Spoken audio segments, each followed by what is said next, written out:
आदाब दोस्तों, लोगों के बहुत फ़ोन आते थे कि आप पत्रकारों के सपोर्ट में भी रहते हैं, पत्रकारों के खिलाफ भी रहते हैं, तो ये आपका फंडा क्या है कि किसी किसी के सपोर्ट में रहते हैं, किसी किसी के खिलाफ रहते हैं। तो मैं बता दूं, मैं पत्रकारों के खिलाफ बिल्कुल नहीं रहता। मैं पत्रकारों की इज्जत करता हूं, उनके सपोर्ट में रहता हूं।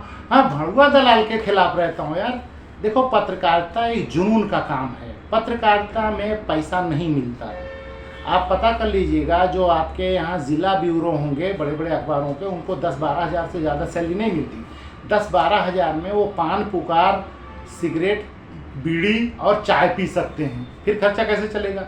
इसलिए पत्रकारिता वो करे जिसके पास कोई साइड बिजनेस हो, अपना कोई दुकानदौरी हो, भाड़ा आता हो, खेती बाड़ी करता हो, कोई काम धंधा हो, मास्टर डॉक्टर कुछ हो, वो पत्रकारिता करता है तो समझ में आता है, उसको हम पत्रकार मानते हैं। वो जुनून के साथ करता है।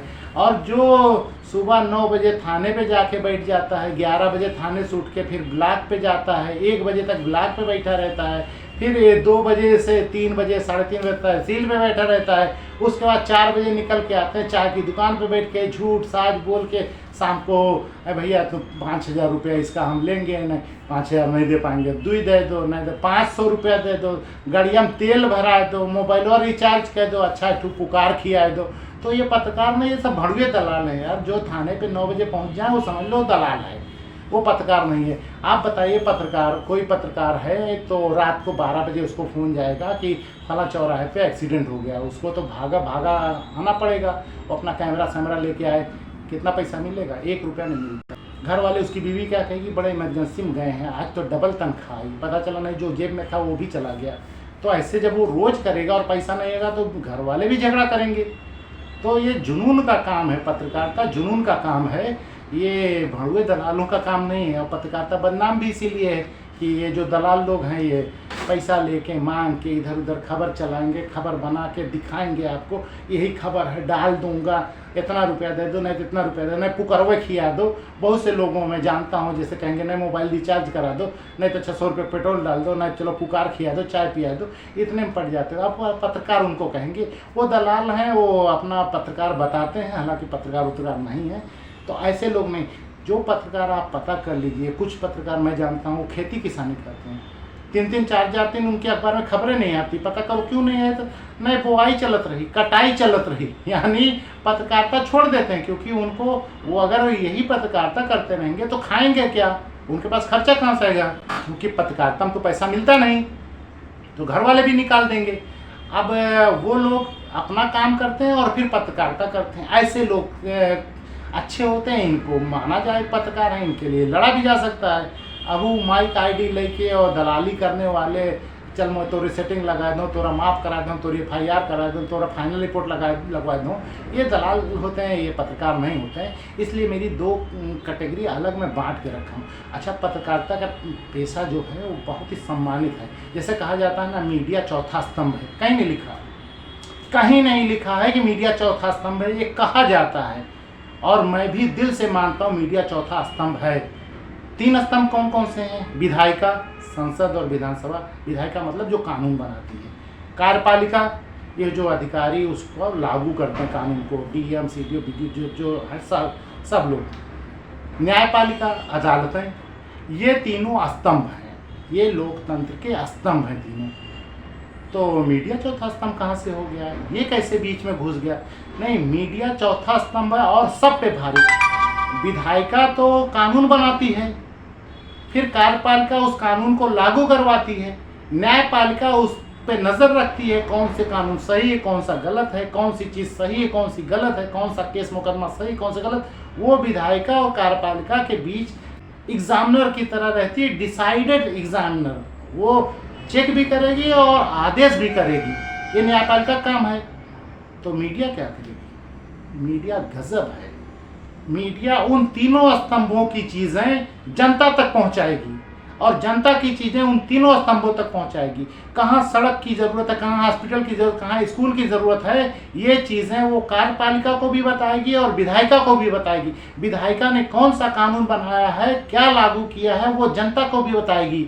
ये मीडिया बताएगी। कार्यपालिका को भी बताएगी, उससे पूछेगी वो जो कानून विधायिका ने बनाया था उसका क्रियान्वयन आप कब से कर रहे हैं, और फिर क्रियान्वयन हो जाएगा तो जनता को बताएगी।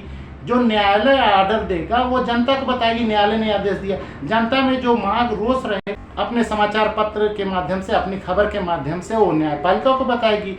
तो ये मीडिया का काम सबसे बड़ा हो जाता, तीनों स्तंभों से ज़्यादा इसका, क्योंकि ये जनता की प्रतिनिधि होती है और उन लोगों की भी प्रतिनिधि होती है, एक तरफा नहीं करती। जनता की बातें वहाँ पहुँचाती है, उनकी बातें यहाँ पहुँचाती है, उनकी अच्छाइयाँ भी बताती है, उनकी बुराइयाँ भी बताती है, जनता के दुख सुख भी बताती है, और उसके हिसाब से सब लोग जान जाते हैं। अब जज साहब कहाँ जाए क्षेत्र में, विधायक जी सांसद जी कितना क्षेत्र देखेंगे।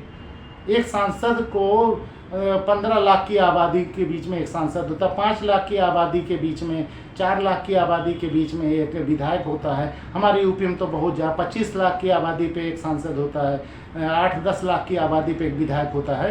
तो इतने लोगों को जनप्रतिनिधि, लेकिन मीडिया इसके बारे में बताती रहती है, भैया आपके यहाँ एक काम ये है, सड़क है, अस्पताल है, ये है। तो मीडिया इसीलिए चौथा स्तंभ कही गई थी, उसका काम सबसे ज़्यादा है और सबसे इम्पोर्टेंट है और सबसे ज़्यादा वैल्यूएबल है, उसकी इज्जत है। लेकिन अब आजकल तो भाई मीडिया, अब मैं तो ज़िले वालों के पीछे नहीं हूँ, नेशनल मीडिया पे मैं सर्च कर रहा हूँ, मेरी टीम लगी हुई है कि कौन कौन से एंकर हैं, वो किस किस बिजनेस में हैं। अभी मैं पूरा नहीं शो करूँगा। एक एंकर है, उसने अभी जल्दी 35 करोड़ का एक ठेका लिया है, एंकर टीवी एंकर है, 35 करोड़ का ठेका उसकी फर्म को मिला है। तो ऐसे बहुत से एंकर हैं, मेरी टीम उस पर लगी हुई सर्च कर रही है। वो जितने नोएडा मीडिया हैं उनके लोगों को दिखवा रहा हूँ कि कौन क्या बिज़नेस कर रहा है, कौन क्या बिज़नेस कर रहा है। तो कुछ लोग अपनी औरतों के नाम से एनजीओ खोल लिए हैं, कुछ लोग अपने रिश्तेदारों के नाम से एनजीओ खोल लिए हैं, तो उनके एनजीओ को काम मिलता है, तो वो सारी डिटेल ले रहे हैं। एक वक्त आएगा जब सुधार होगा और हंगामा होगा और ये लोग मतलब बस में भर के जेल जाएंगे। तो अभी जनता थोड़ा सा जागरूक हो, उसके बाद देखेंगे। तो जनता में धीरे धीरे बताना है कि मीडिया चौथा स्तंभ है, और मीडिया क्यों चौथा स्तंभ है, उसको क्या काम करना रहता था, क्या उस हिसाब से आज मीडिया काम करता है। तो जनता कहे नहीं, ये चौथा स्तंभ क्या है, तो बहुत घटिया है, ये तो बिना स्तंभ के है, ये तो लौट गया है गंदे नाले में। तो आज यही मैं बताना चाह रहा था कि पत्रकारों की मैं बहुत इज्जत करता हूँ, दलालों के खिलाफ हूँ, और अभी ज़िले वाले को बख्शा हुआ हूँ, क्योंकि मैं नेशनल मीडिया के चक्कर में हूँ कि देश को सुधारना तो वहीं से चलेगा, ज़िला तो ऐसे भी सुधर जाएगा, बहुत ज़्यादा दिन नहीं लगेगा। लोग लगे हुए हैं और टीम पढ़ रही है, काम कर रहे हैं, और अधिकारी भी थोड़ा थोड़ा सुधार पे आ रहे हैं, तो ज़िला सुधर जाएगा। लेकिन नेशनल मीडिया को सुधारना बहुत ज़रूरी है, क्योंकि ये देश के लिए हानिकारक है। अभी मैं अगले वीडियो में बताऊंगा कि ये लोग जो छापते हैं उससे हमारे देश को क्या क्या नुकसान होता है, विदेशों में हम कैसा लतियाए जुतियाए जाते हैं, उसका साइड इफ़ेक्ट कैसे होता है।